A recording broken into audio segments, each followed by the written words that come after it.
वर्ष 1934-35 में नीम करोरी गांव छोड़ने के उपरांत महाराज जी किला घाट फर्रुखाबाद चले गए थे और इस प्रकार यहाँ से अब महाराज जी का भ्रमण एवं कृपा क्षेत्र में विस्तार होने लगा। किला घाट के प्रवास के बीच बाबा जी एटा, मैनपुरी आदि में अपनी लीलाएं करने पहुँच जाते थे। फतेहगढ़ के किले में जब राजपूत रेजिमेंट थी, इसका अफसर कर्नल मैकन्ना बहुत सख्त था। वो खेल और शिकार का बहुत शौकीन था। वह जोगी साधुओं से नफरत करता था। फौज में किसी साधु या बाहरी आदमी के लिए प्रवेश की आज्ञा नहीं थी, पर फौज वाले बाबा जी को बहुत मानते थे और छिपकर उन्हें दूध फल भेंट किया करते थे।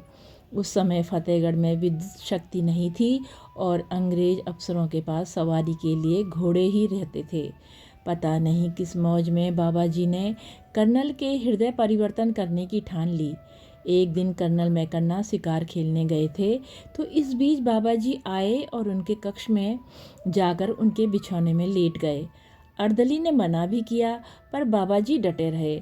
जब कर्नल शिकार खेलकर वापस हुए तो चपरासी अर्दली ने बताया कि एक बाबा आधी धोती पहने हैं और आधी ओढ़े हैं, मना करने पर भी आपके बिछौने पर आराम कर रहे हैं। कर्नल मैकन्ना घोड़े से उतरकर अंदर गए और देखा तो बहुत क्रोधित हो गए और बाबा जी को अपशब्द की, खूब भर्त्सना की और अपमानित किया। कहते हैं कि बाबा जी को हंटर भी दिखाया, परंतु उसकी इस व्यवहार के विपरीत उसे देखकर बाबा जी मुस्कराते रहे। इतने अपमान के बाद भी बाबा जी को मुस्कराते देख कर्नल आश्चर्यचकित हो गया। पता नहीं उस मुस्कुराहट में कर्नल मैकन्ना ने क्या देखा कि तत्काल उसमें बड़ा परिवर्तन आ गया।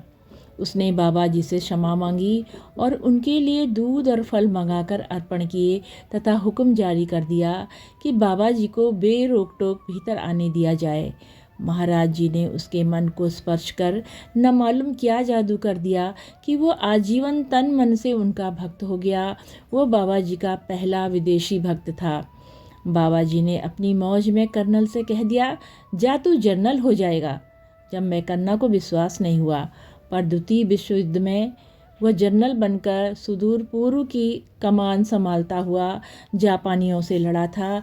बाबा जी की कृपा फलस्वरूप बड़े नरसंहार और अंग्रेजों की हार के बावजूद भी वह युद्धोपरांत कुशल पूर्वक जनरल पद से अवकाश ग्रहण कर इंग्लैंड वापस लौट गया।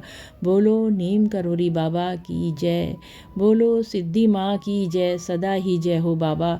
सभी भक्तों का कल्याण करना प्रभु।